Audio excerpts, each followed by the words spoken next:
दोस्तों, अगर आप न्यूमरोलॉजी के बारे में जानना चाहते हैं, आप अपनी डेट ऑफ बर्थ में दो ऐसे अंक होते हैं जो न्यूमरोलॉजी में बहुत ही ज़्यादा महत्वपूर्ण होते हैं।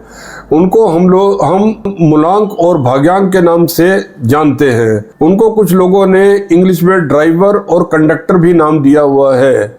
और ये मूलांक और भाग्यांक आखिर होते क्या हैं? मूलांक वो होता है जो आपकी डेट ऑफ बर्थ में डेट होती है, उसको हम मूलांक कहते हैं। और भाग्यांक जो आपकी डेट ऑफ बर्थ का पूरा टोटल आता है, उसको भाग्यांक कहते हैं। लेकिन इनको निकालते ऐसे हैं कि दोनों ही चीज़ें, मूलांक और भाग्यांक, सिंगल डिजिट में लेके आते हैं। और सिंगल डिजिट में इसलिए लेके आते हैं क्योंकि 9 प्लैनेट्स होते हैं और हमें 9 प्लैनेट्स में न्यूमरोलॉजी में हमने उन 9 प्लैनेट्स को अंक दिए हैं। जैसे सूर्य को 1 अंक, चंद्रमा को 2 अंक, बृहस्पति को 3 अंक, राहु को 4 अंक, बुध को 5 अंक, शुक्र को 6 अंक, केतु को 7 अंक, शनि को 8 अंक और मंगल को 9 अंक।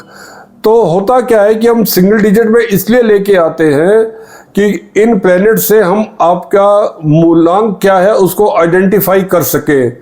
तो अगर तो आपका मूलांक 1 और 9 के बीच में है तो इसमें कोई दिक्कत नहीं है, क्योंकि हम आसानी से आपके प्लैनेट्स का आइडेंटिफाई कर सकते हैं। लेकिन अगर आपकी डेट ऑफ बर्थ 10 और 31 के में कुछ भी हो सकती है, तो करना क्या होगा कि उसको आपको सिंगल डिजिट में लाना होगा।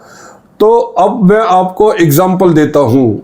अब हम एग्जाम्पल लेते हैं, जैसे कि आपकी डेट ऑफ बर्थ है 5/11/1980, तो उसका मूलांक तो होगा 5 और भाग्यांक होगा टोटल पूरी डेट ऑफ बर्थ का 5 + 1 + 1 + 1 + 9 + 8 जो आएगा 25। और 25 को अब हमें सिंगल डिजिट में लाना है, तो 2 + 5 को जोड़ेंगे तो होगा 7।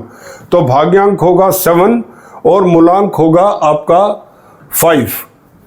ठीक है। अब हम दूसरा एग्जांपल लेते हैं। दूसरा एग्जांपल है 11/5/1952। इसमें मूलांक होगा 1 + 1 = 2। ये आपका होगा मूलांक। और भाग्यांक होगा 1 + 1 + 5 + 1 + 9 + 5 + 2। इसको जब आप जोड़ेंगे तो ये होगा 24। और 24 को सिंगल डिजिट में लाने के लिए जब आप दोबारा इसको जोड़ेंगे 2 + 4 होगा तो 6। तो भाग्यांक होगा 6। उम्मीद है कि आपको अब अपना मूलांक और भाग्यांक निकालना आ गया होगा। अब अगले एपिसोड में मैं आपको बताऊंगा कि अगर आपका मूलांक 1 है तो आपका किस तरीके की पर्सनैलिटी होगी। मुझे उम्मीद है कि आपको ये एपिसोड पसंद आया होगा। और अगर आपको ये एपिसोड पसंद आया है तो आप इसको लाइक करें, शेयर करें और सब्सक्राइब करें। Thank you.